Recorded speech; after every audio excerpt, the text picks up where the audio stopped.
Hey everyone, it's Emily. I'm back with Justin and Ripley, and today we're super excited because we get to talk about all things nicknames. Lots of nicknames floating around in the watch world, but today we're focusing on some of our favorite Rolex nicknames. Also, if you haven't done so already, don't forget to subscribe to our YouTube channel so that you can stay up to date on our latest video content. Before we do that though, you know what time it is. It's wrist check time. We're gonna come back to you. So Justin, what have you got? So I'm wearing one that I actually really like. You know, I'm not a huge gold person, but I'm wearing the GMT Master II, the solid gold with the green dial.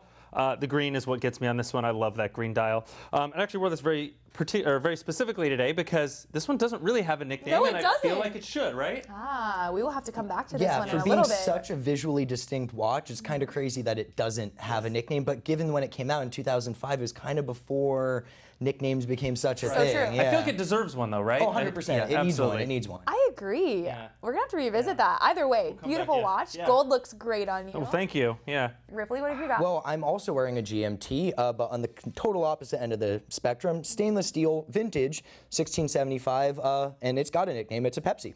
Yes, it is. Very nice. Very classic. Great one at that, absolutely. So I went more on the modern side. I've got a beautiful President on with a chocolate dial and I guess 10 baguettes on here as well. That's I'm a kinda gorgeous flashy. President. Yeah, that one's really nice. This one's great, but can't go wrong when we're talking nicknames and actually, the President.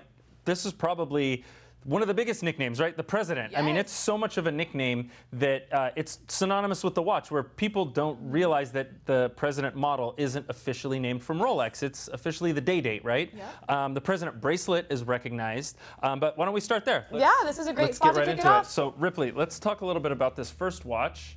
The Rolex President. Rolex President, right? It's In probably all its the glory. most ubiquitous nickname, in my opinion. You know, obviously you hear Pepsi, you hear whatever, but the President, you know, someone says Rolex President, it's almost synonymous with the Day-Date collection, despite the fact that you can get President bracelets on like Lady Datejust or mid-sized Datejust models, and you can find Day-Dates on Oyster bracelets or leather straps. But it is formally the President bracelet, but it is informally, almost formally, the Rolex President. I would say the nickname has overtaken its formal Absolutely. official name. Yes. I want to know, do you guys agree with us or are you on a different level on that one? President just sounds better than Day-Date, right? Rolls off the tongue. It sounds, you know, it just sounds bigger and more important. It's very authoritative. Right? Yes, Yeah. exactly. And I think it's also worth pointing out that the larger Day-Date 40 models are only have ever been offered on a President bracelet, so it's really synonymous with the collection. Like Day-Date 40 right here, this is about as classic Rolex President as you can get, champagne dial. So the Day-Date is pretty much unanimously known as the President. And why is it known as the President, Ripley? Well, I mean, long history being worn by U.S. presidents. Oftentimes, a lot of people like to credit Eisenhower's wearing it, but he was actually wearing a all-gold Datejust. You get the President nickname from Lyndon Johnson, but I mean, it's been worn by a lot of U.S. presidents over the years, and sometimes it's just often used to describe any kind of Day-Date model, even when it's not fitted with a President bracelet. So there's a good reason it's called the President. It's very Yep. appropriate. Okay, so let's move Big on fan of this one. from there. Next on the list, well, let's talk about GMTs. Let's get into the GMTs. GMTs. Wearing a GMT? Yes. Yes, GMTs, there's a lot of nicknames. There are. So we have probably the two, you know, biggest, most common, most known nicknames, the Coke and Pepsi, right? And those come from, we're talking about the GMT Master IIs, and it's in reference to the dial, or sorry, it's in reference to the bezel, right? Yeah. It's either the blue and red or the black and red, Coke, Pepsi, and these are great watches, and they're, again, these are, people know this watch by the nickname. Kind of a fun sort of theme with these nicknames for sure. We've got to start with this beautiful black and red bezel, which is kind of what they're named for, sort of the colorway on their bezel. Well, I mean, the black and the red is known as the Coke, but it's almost more of a response to the blue and red being known as the Pepsi. So obviously, red and blue was the first colorway for the GMT split color bezel, and like the 1675, that was kind of more or less what the original vision was for it. So when the GMT2 came around in the 80s and it introduced the black and red bezel, there was already the Pepsi nickname, so they gave it the other cola nickname, the Coke, because it's red and black, kind of like a Which Coke is bottle. appropriate. I feel like both of those work really well. The red and blue and the red and black. I mean, you get it. And like you said, it's... Wouldn't Coke be more of a red and white, though? I'm thinking the label, the soda's dark, but... I don't know. I feel like it's gone through so many iterations of sort of that logo look and feel with Coke that I think in that time frame it definitely fit sort of that black and red. Yeah, I think there was a time when it was a little more red and black, and Coke Zero definitely, yeah. Yep. That's a whole nother can of worms. Yeah, I don't know. I like the sort of gravitation for these names to be something that's household. It's not like it's a nickname that you haven't heard of, so I feel like that's why it's been adopted so unanimously, you know? Well, and if you say this is the Pepsi, no one's going to ask you why it's called the Pepsi. It's half red, half blue, looks like the kind of the soda company's logo. It kind of speaks for itself. And I mean, the Coke, it's a little bit less obvious, but when you learn that that's the Pepsi and that's the Coke, that does kind of make sense. Still not a lot of questions. And I think that's one of the reasons that this nickname is so successful. It's one of the most successful nicknames in all of Rolex watches, right? And I think because of that, it's so appropriate. It's so easy to tell. You don't need to ask why. You get it. When you see it, you get it. And it transcends one reference number. So a lot of times, you know, just like the President can be almost any date present watch, a Pepsi, you can find Pepsis from the very first, you know, the very first execution, the GMT 6i4T, got in red and blue, but then they all the way up to the current production one with a super case ceramic bezel, still offered in a red and blue Pepsi colorway. Whether or not this is the Pepsi Max because it's chunkier, that remains to be seen. But it's, you know, the nickname has such staying power that it's not confined to just one watch. Well, the soda nicknames don't stop there. There is another soda nickname that we have a little bit more of a modern take on this, but you see the root beer. We have the root beer, and the root beer's really nice as well, right? And I mean, it's that more gold and brown, again, color of the root beer rather than, I mean, maybe a little bit towards kind of the A&W, you know, colorway, or just, you know, the actual color of the drink. You think of a root beer, it's brown with the big light head on it. So less branded and more kind of drink. But again, yeah, soda nickname, you get it right off the bat. This is the modern version. I think the older root beers are a little more appropriate. I think they fit the name a little bit better. When you say root beer when it comes to Rolex, I do default to that more vintage. I think of the older aluminum bezel one. Yeah, I think having a brown kind of sunburst dial really plays into that root beer vibe. Yes. It's almost, you know, with the rose gold, it's maybe cherry Coke or something like that. But like, I definitely agree with you on the vintage one having more of a root beer. Yes, this one's got kind of pushed along in there. To me, it's a little bit shoehorned into the name, but it's stuck. And I mean, when you say root beer, people, you know, if you call that a root beer, now it just breaks down the black and brown bezel. Any brown bezel, because you know, people use the root beer nickname to describe this one here as well as the full ever rose gold one. And I mean, although, you know, a lot of people only refer to the two-tone brown one, the vintage model as the root beer. A lot of people refer to the solid gold one with the brown insert as well. So it makes sense why this one's called the root beer. We weren't going to introduce another soda name, so. I like this one being unbranded. It not being Pepsi, it not being Coke, it's still being sort of a little bit more palatable, just because it's sort of a fun take on a soda that many people, I guess, have gone to enjoy. I like this one a lot. I guess it's the combination of the colors. Red it's a little harsh for me. So even though they're striking and beautiful, I kind of lean into the more warmth mix of that black and brown. Yeah, it's a really nice watch, and I think the modern one is a much more contemporary, versatile aesthetic. Like, I love the vintage root beer, but it looks so 70s. Yes, that yellow hue in it. Exactly, the yellow gold, the bright brown. That if you kind of like the root beer vibe and brown and black GMT, a little more modernized. Yeah, it's way more modern, way more versatile than like. You know, that you want to be driving like a 70s muscle car, like a T-Tops or something with that. Right. Okay. Well, these are fun. Yes. I mean, we've hit the GMTs, with the exception of one. I would say probably the heaviest hitter in all of them, so we've got to bring it out. All right, so these are our fun ones. These are great. Yeah. I love these. Personally, I think these are great watches. We're, of course, talking about the Batman and the Batgirl. Yep. Definitely no soda nicknames here. Yeah, it's kind of a shame to see the GMT nickname break away from the sugary carbonated beverages, but I don't know what black and blue sodas, or maybe some weird variant of Mountain Dew or otherwise, so I guess it does make sense. Superheroes, though, not a bad nickname to kind of pick up. Sodas, superheroes, I mean. Yeah, it's kind of picking up where the Hulk left off, you know. Again, with a superhero, you have the Batman. And then we changed the bracelet. We're going to call it the Batgirl. Personally, I'm not a big fan of that nickname because it just convolutes it. It brings it away from the bezel and makes it more about the rest of the watch. Yeah, the details. Which historically, this is a Pepsi, that's a Pepsi. We haven't really done that. Yes. We have a whole separate video on my thoughts on that. Yes, we do. Yes, we do. You better make sure you subscribe to our YouTube channel so that you can catch videos like those. So, shameless plug, nonetheless. So when you talk about the Coke and the Pepsi and, you know, how appropriate they are, you can see it without knowing. I feel like this is even a step above that. I mean, this just screams Batman, right? It's a stainless watch, black and blue. I mean, Batman, yes, you get it 1,000%. And I love that. I think it's a great nickname. I'm kind of on your side with the Batgirl. I think it's a little unnecessary. It's like, you know, seems like people kind of thought, oh, we got to come up with another nickname, even though we don't really need one, because now we're talking about the bracelet. Sorry, when I look at these two, I see a Batman. I see a Batman on both of them. Straight up, as well. sorry, don't come for me in the comments. I almost kind of want to see like black and yellow be Batman. I don't know why that's like the colors associated with Batman, but does it make sense? Absolutely. I don't know what you'd call black and blue otherwise.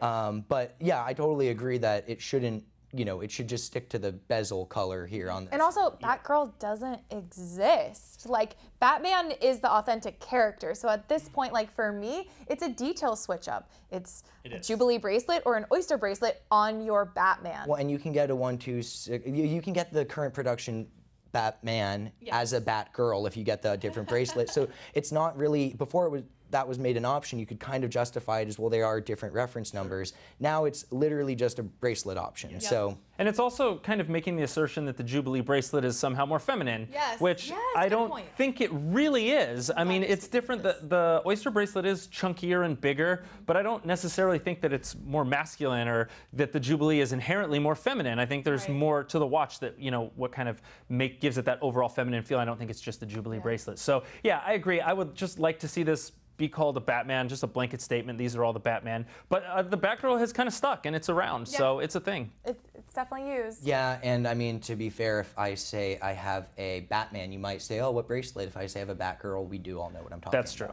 Yeah. Valid. Okay. All right, so we've talked about some GMTs. It's definitely time to talk about Submariners. Yeah. It wouldn't be a conversation about nicknames without some Submariners, right? There's so many good ones here. And like we said before, where there was a lot of the drink nicknames and we kind of moved into superheroes, we see some more superheroes in here. I'm excited. Kick it off. Let's start out. Well, let's start out with the Kermit. This was the oldest one.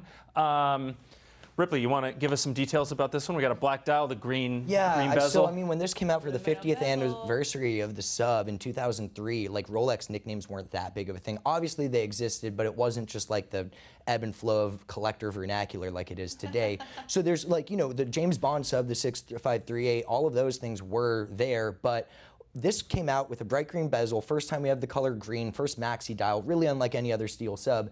Picked up the nickname the Kermit because it's green and has the big black and white, kind of like the frog's eyes, and kind of looks like Kermit, I guess.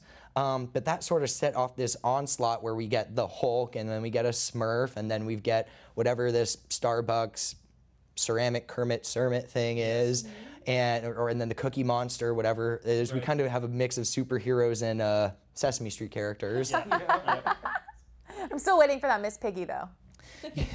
Ooh, a pink Sub, I could deal that. Yeah, that's gonna be a big one. I know. I like this one personally. This is one of my favorite watches. The Kermit nickname, I kind of get. I'm a little indifferent about it. I think it's cool. It's not my favorite. I don't think it's the most appropriate. Kind of grandfathered in at this point, but I agree. It's exactly. I think it's a gorgeous watch, and you know, it really kind of set the stage for some of these other ones. And the Hulk, again, I love the green. Green's my color, so I love this, and I love the nickname on this one because compared to the Kermit, it's big, it's beefy, it's a bigger case, it's, you know what I mean? It looks bigger, it's got the wider bezel, it's all green. I mean, this screams Hulk to me. It couldn't be more Hulk, Exactly. It's the most logical Submariner nickname in my opinion. Yes. Other than the James Bond, which is what Connery wore in the original movies. Sure. Like this being called the Bluesy, there's a lot of blue Subs. The Bluesy one is infuriating to me because I guess as a novice watch collector as a whole, it's tough for me to pick out what is Bluesy and what is not a Bluesy. Well, and also I think what convolutes it more is like, does it have a striking blue dial and bezel? Yes, absolutely. But those same components are shared with the solid gold model. It's not unique to this watch. Yeah, so I think that's what makes it harder, but it's all known as the Bluesy, and that nickname even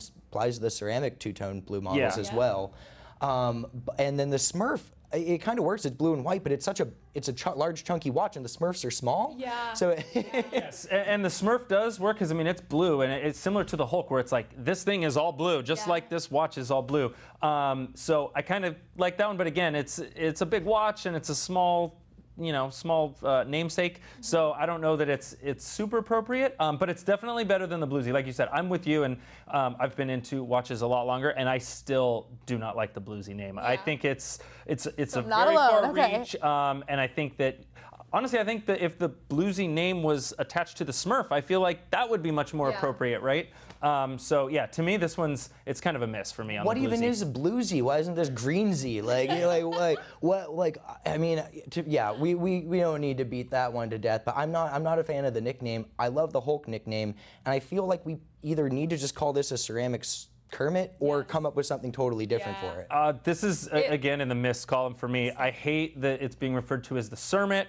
I do not. It's Starbucks. I don't like the Starbucks either. I don't really have a better option to bring to the table for this one. I mean, Ceramic Kermit, I like that, even though it's not really a unique nickname and it's kind of a mouthful. Do they all need nicknames? I think that might be kind of the crux of the issue. Like the nickname sort of helps when it helps differentiate it, but we never had a nickname for like the all black GMT, and you just, the red and blue one's the Pepsi, the red and black one's the Coke, and then you have the all black one, but it never had a nickname. This literally might just be the green ceramic sub, and it's not the Hulk. To Ripley's point, I agree 100%. It doesn't have to have a nickname just because some do and we like it. If it's very organic and appropriate, where you feel like, the Pepsi, it was inevitable that watch would be known as the Pepsi or the Batman, right? So in those instances, I love it and I think it's great. When we're trying a little too hard, like the Cermit or the Bluesy, I think it's better just... Yeah, I was going to say, the most recent, the Cookie Monster or the BMW, there's so many names floating around on it. It doesn't have a brown dial with black markers that looks like a chocolate chip cookie. That's not a Cookie Monster, in my opinion. Well, I mean, talking about nicknames that don't really make any sense, how about this one? Not a Submariner. Yeah, let's bring this in. Yeah, let's bring out this vintage guy right here. 1655, my favorite watch, Explorer 2, the first Explorer 2, launched in 1971, nicknamed the Steve McQueen. He never wore one. He wore a 5512 no-date sub in real life. There's not even a photo of him wearing this watch that I can find. Rumor has it that the nickname originates from an old ad that used his face in conjunction with this, but I can't even find a photo of that old ad. So who knows if that ad even exists, but it's now known as the Steve McQueen. If I say it's the Steve McQueen Explorer 2, instantly know what you're talking about. Incorrect or not, here we are. Yep. Yes. So this could be one of the most inappropriate nicknames that has stuck the hardest, right? I mean, like you said, when you say Steve McQueen, you know this is the watch. And again, I'm kind of indifferent on this one as well. I don't think it's super appropriate, but it's set in stone. This watch is the Steve McQueen, and it's not changing. That's what it is. We have a better chance of getting rid of the Bluesy nickname than we have of renaming this one. And this watch has other nicknames, of course. Right. But why it's the Steve McQueen? Yeah, I think it has a little bit that celebrity factor. James Bond, Steve McQueen. I mean, they're a little more of a household name. I think a lot of the more vintage watches adopted those sort of celebrity-esque names. Maybe the timing. Well, yeah, I think some of it was that, and before Rolex was super popular, people needed a way to kind of add some hype, and Steve McQueen, the king of cool, it's an easy sell to push what was historically an undesirable watch. But Steve McQueen, famous Rolex owner, wore a sub. 1655, worn by famous skier Jean-Claude Killy, but the Jean-Claude Killy watch is that triple calendar thing, even though he wore one of these in this life, and then we're calling this the Steve McQueen, even though he wore a sub. So it's all messed up across the board there. But here we are, and it's the Steve McQueen Explorer 2, and I love it. Yeah, it's a great watch. Yeah, the nickname is a little confusing on this one, but it's a fantastic watch, and we'll just go from there. But while we're talking about celebrity nicknames, we got to talk about the king, right? Paul Newman. Yep. Yeah. When we say Paul Newman, we're talking about the vintage Daytona that was Paul Newman's watch, and that one, at least to me, is a little more appropriate because it was his watch. He wore it. It's very appropriate that it has been named after Paul Newman. Yeah. Yeah, and I think if anything, the whole notoriety of that exotic dial, the Paul Newman dial in the vintage Daytonas, was because of Paul Newman. It wasn't like he just had one and it was this hot kind of cult classic watch. He genuinely made it. It was not a popular option, and then he was seen wearing it, and that started getting marketed as the Paul Newman, and then it became a thing, and then now it's really a thing. But yeah, that one to me makes so much sense. And then, of course, the vintage Daytona nicknames, that we're not even going to open that can of worms because you have a bunch of nicknames that apply to just a single watch, like the Unicorn or the Neanderthal, where it's a single example of a specific reference. Sure.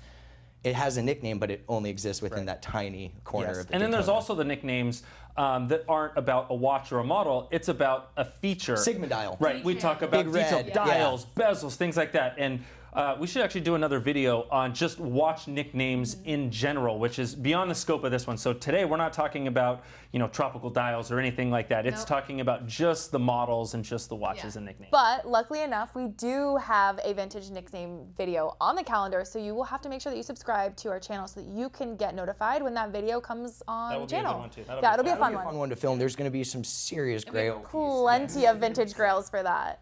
All right, so we've kind of touched on vintage. I think we can't have this conversation without hopping into... One more celebrity name, maybe. Oh, yes. Let's stick with the dive watches. Modern, very different. Take the words out of my mouth. Yeah, very different celebrity name. So the James Cameron, and it's not blue because he did Avatar with the blue Navis on the alien planet. It's blue because he went to the bottom of the Mariana Trench. And he wore what ultimately became the deep sea in the form of the deep sea special. And that gradient blue to black dial is supposed to be symbolic of the way that light disappears the deeper you go, with the green deep sea name evocative of the color of the submersible that he piloted down there. It makes a lot of sense to be called the James Cameron. Its formal name is the D blue dial.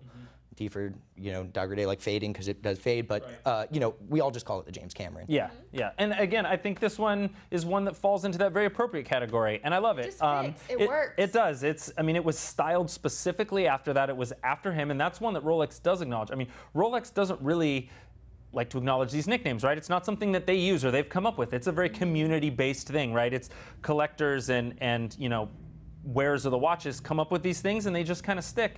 This is one that actually is associated with Rolex, right? Yeah. So that's kind of special because they don't do it very often. Yeah, they don't call it the James Cameron, but when you look at the deep sea, it's full of James Cameron related things. So his name is all over the site, just not as the nickname for the watch. Exactly. The Pepsi wasn't colored that colorway to look like the soda, but this one actually was colored this way and designed this way for the James Cameron. So I love that. I think it's really nice. And I think something worth mentioning is as of this year, 2022, we are now in our third different generation of the James Cameron dial. So a lot of people thought when it first came out it was just going to be this fleeting thing. Rolex released it at a season to celebrate his historic solo dive to the bottom of the Mariana Trench, and people thought it was going to only exist for that 116660. We had the 126660, still available with the D blue, and now we're in the 136660, and you can still get it with the D blue dial. So clearly this is an important dial for Rolex and not something that they decided to pepper in, celebrate it, and then move on. So I think it has kind of staying power, and it does. It's yeah, a nice I call watch. it the James Cameron. I call it the James Cameron, and I think it looks great. I do too. I would say the thing, especially just as like an outsider kind of looking into sort of this whole nickname process, not only does this one fit, but it's unique enough. There's nothing else like it, and I think that that has allowed it to kind of get its standing power. Yeah. Do you know what I mean? Yeah. And it's related to him not just because he owned one and wore one. True. You know, they had the prototype for it go down with his submersible, and that was kind of ultimately the tech that got distilled down into this. It's really tethered to him on a developmental level rather than just a rich celebrity had a Rolex. Right. Valid.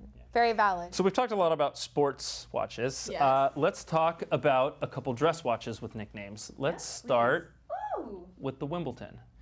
So, I mean, the Datejust is like the quintessential Rolex watch. Yes. And yet, there's not that many nicknames for Datejust dials. Like, there's so many Datejust dials. Yeah. And some of them, like, you know, linen, tapestry, whatever, those aren't really nicknames, those are textures. Just like names of dials, but right. Here we go. We actually have a Datejust with a nickname, and it's solely about the dial. Yep. Yeah. Made famous after Federer?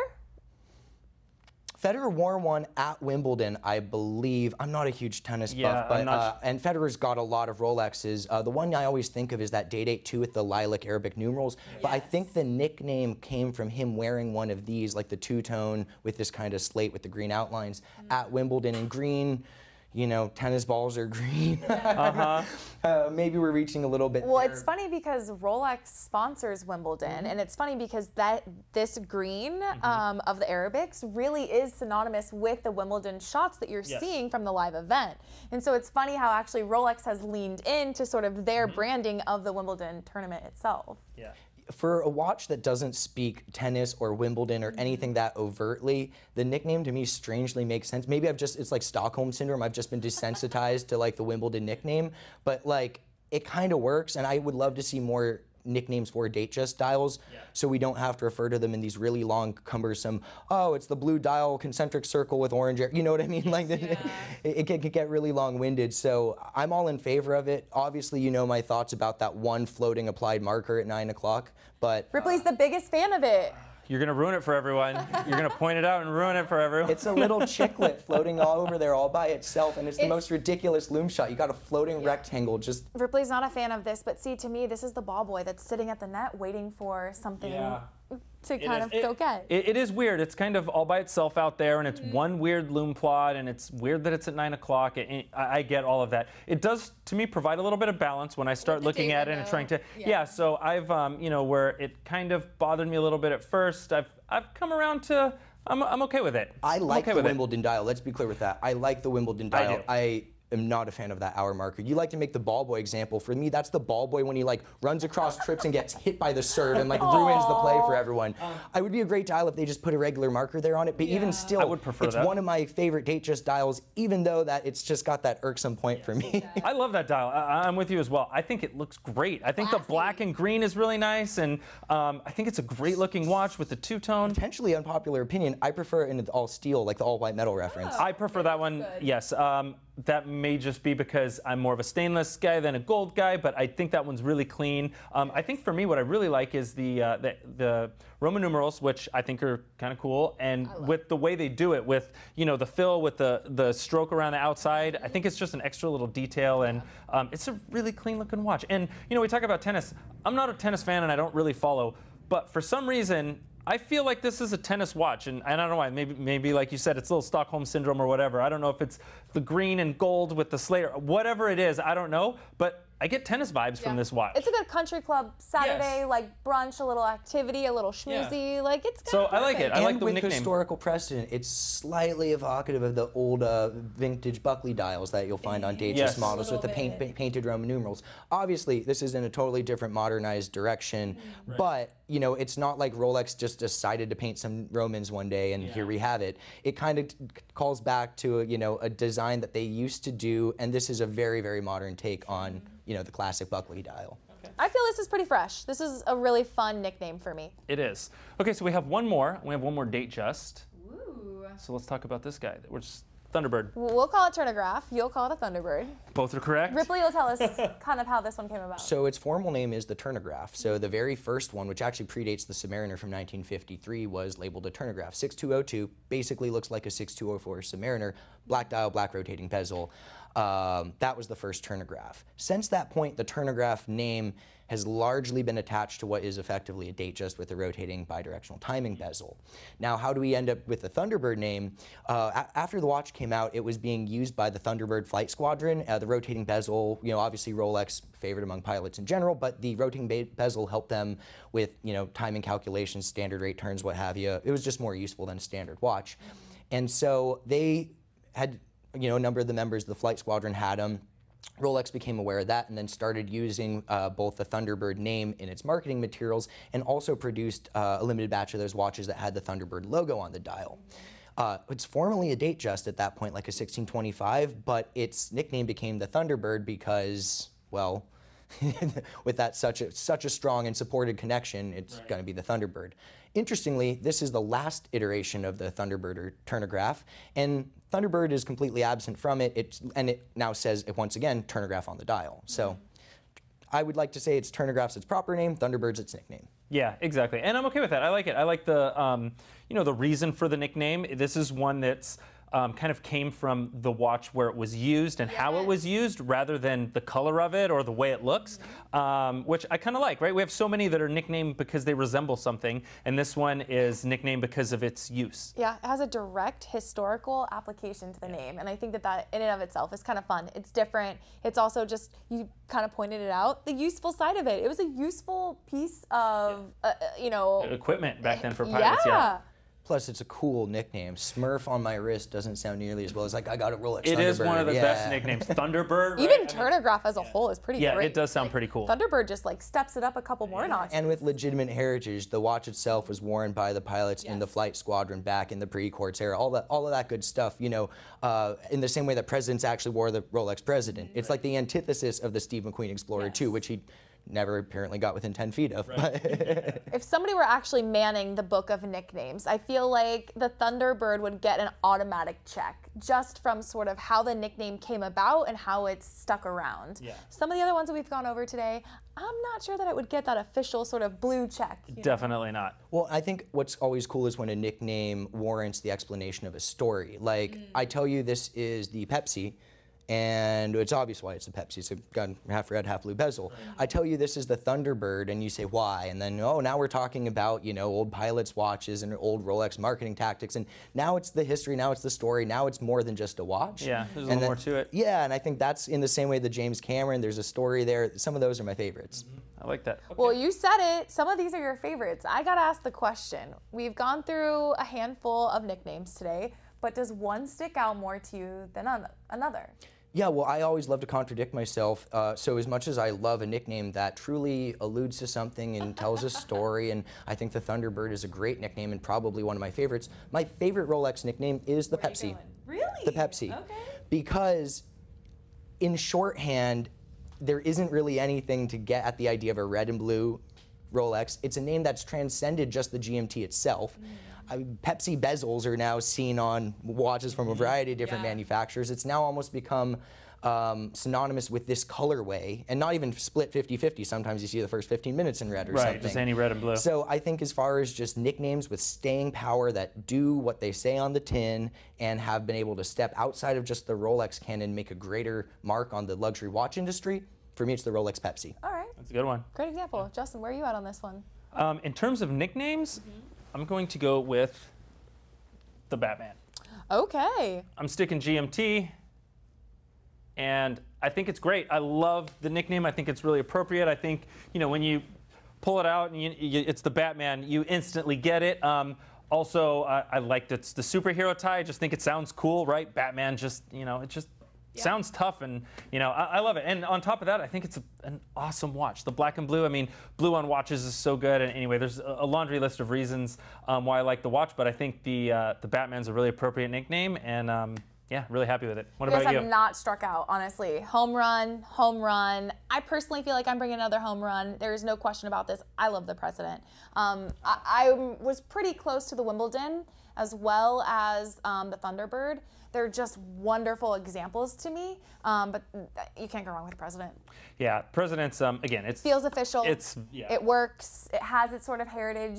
It's right up there with the Pepsi. It's transcended the Rolex canon. That's a President bracelet on whatever watch, no matter who made it. Yeah. You know. You see a little piece of that. Yeah. You know exactly what you're looking at. And I think we're all very similar in our choices, and we chose watches that are very appropriate for their nicknames, right? We don't. No one chose, you know, like the Bluesy, where it's kind of ambiguous on, you know, if it's the best choice for that, or so. I mean, these are all, like you said, all home runs. It's very clear why they're nicknamed this, and it's really appropriate. So great set. These are just our favorites. As always, we don't know, where do you guys fall in this conversation? Is there something that we've shown today that you just love, that is your absolute favorite? Is there something we didn't show or didn't discuss, especially in that vintage level? Let us know in the comments. We love seeing where you guys are at in these conversations as well. It's always fun to post these videos and see kind of what you guys have to say about the same things we talked about. And can we maybe get some new nicknames? Show your watch. Show your watch. Okay, so yeah, we definitely need a nickname for the anniversary GMT. Yeah. So I would love to hear some suggestions on this. Maybe we can get something good to stick. And also, if you have any suggestions for Leprechaun. I like the Leprechaun. It's a big pot of gold. It's very green and gold. But some of these other ones, like the Cermit, I could do with an update on that one. And there's some other ones. So yeah, if you guys have any ideas, leave them in the comments. We'd love to read those. Yeah, we want to hear your favorite nicknames and your least favorite nicknames. Okay, so really quick, what's your least favorite? Oh God, the Cermit. It's Cermit. What's yours? BMW for that new white gold sub. Maybe if you do a weird sector dial, half white, half black, but like no, not as is. I am not a fan of the Batgirl. I'm not. It stinks because it makes it seem like I'm not a fan of the Batman, which is not true. I just don't like the distinguishing sort of characteristics with the nickname. Just call it a Batman. Well, at that point, you then need to, it can't just be a Pepsi. We have to have different nicknames for Oyster and Jubilee. Yeah, the double standard there is, I mean, that's a whole nother conversation. So is this a Pepsi in a can, or is this a Pepsi in a Coke? Yeah, Pepsi Light, or I don't know. Another video for another time. Anyway, you guys, thank you so much for joining us to talk all things Rolex nicknames. We will have plenty of more content in the future, so be sure to hit subscribe. Until next time, though, be well.